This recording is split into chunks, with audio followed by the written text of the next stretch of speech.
Job job job job. नमस्कार, Malegaonkar. Hospital कामासाठी गरजू स्त्रिया पाहिजेत. आकर्षक पगार दिले जाईल. अधिक माहितीसाठी खालील दिलेल्या नंबरवर त्वरित संपर्क साधावा. आमच्या न्यूज चॅनलला लाईक करा, शेअर करा, सबस्क्राईब करा आणि बेल आयकॉनवर क्लिक करा. या गर्दीत एवढं काय विशेष आहे? अहो, एवढे सुंदर कपडे आणि एवढी मोठी सूट दुसरीकडे कुठे मिळणार, म्हणूनच मी इथे आले.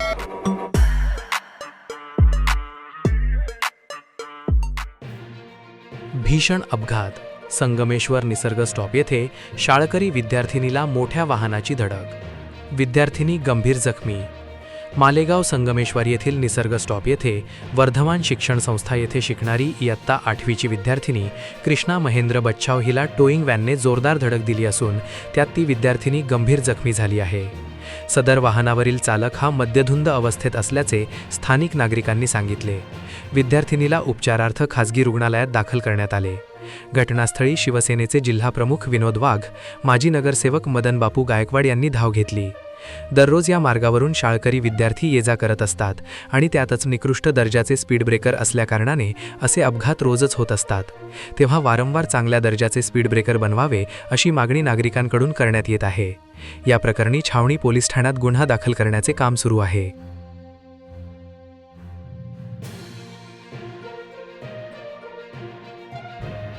सर, तुमचं नाव काय आणि काय झालं काय सांगा. मी SR जोशी सर. आम्ही सर्वजण शाळेत होतो, शेरो शिक्षक. आमच्या परिपाठाची वेळ चालू होती. आम्हाला फोन आला की 8वीची विद्यार्थिनी कृष्णा महेंद्र बच्छाव या विद्यार्थिनीला कोणत्या तरी एका अज्ञात गाडीने उडवलं आहे. पण समोरच्या तिथल्या सर्व लोकांनी ताबडतोब तिला साई केअर हॉस्पिटलमध्ये ॲडमिट केलं आहे. आमचा सर्व स्टाफ इथे आता उपस्थित आहे आणि आता आम्ही तिला स्कॅनसाठी एका हॉस्पिटलला घेऊन चाललो. नेहमीप्रमाणे मुलं शाळेत जात असताना आपल्या मालेगाव शहरातील निसर्ग हॉटेल येथील निसर्ग चौकात ती बच्छाव यांची मुलगी वर्धमान शाळेत शिकायला आहे.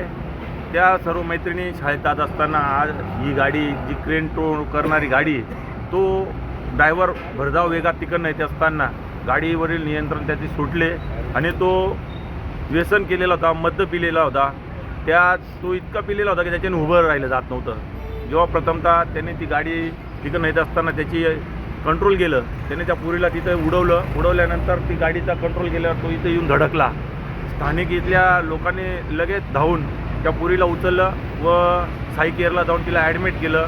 त्याला पकडून पोरं इथं गर्दी झाल्यामुळे त्याला मारझोड करणार होते. त्याला पहिले छावणीला ड्रायव्हरला जमा केले हे आणि पुरीला आत्ता साई केअर येथे ॲडमिट केलेले आहेत. आणि माझ्या स्वतःचं येथे ही जे रसवंती आहे हिचंही येथे मोठ्या प्रमाणात नुकसान झालेलं आहे. परंतु ह्या अशा प्रकारे सकाळी जे पोरं जाता याच्यासाठी आमच्याकडनं जेवढं होतं आम्ही सकाळी लक्ष ठेवतो, दुपारी पण लक्ष ठेवतो की पोरं जात येत असताना येथे गर्दी खूप असते. पोरांना तिकडे काढून देणे, त्यानंतर तिकडनं इकडे कलेक्टर पट्ट्यातनं संगमेश्वरात काढून देणे, रिक्षा स्टॉपवाले असतील येथे. परंतु सकाळी पोरं जात असताना हे जे वाहनं आहेत यांच्यासाठी पोलीस प्रशासनाने थोडं काहीतरी केलं पाहिजे. मोठे मोठे हेवी व्हेकल्स पण हे जे जोरात जातात यांचंही काय केलं पाहिजे अशी माझी विनंती.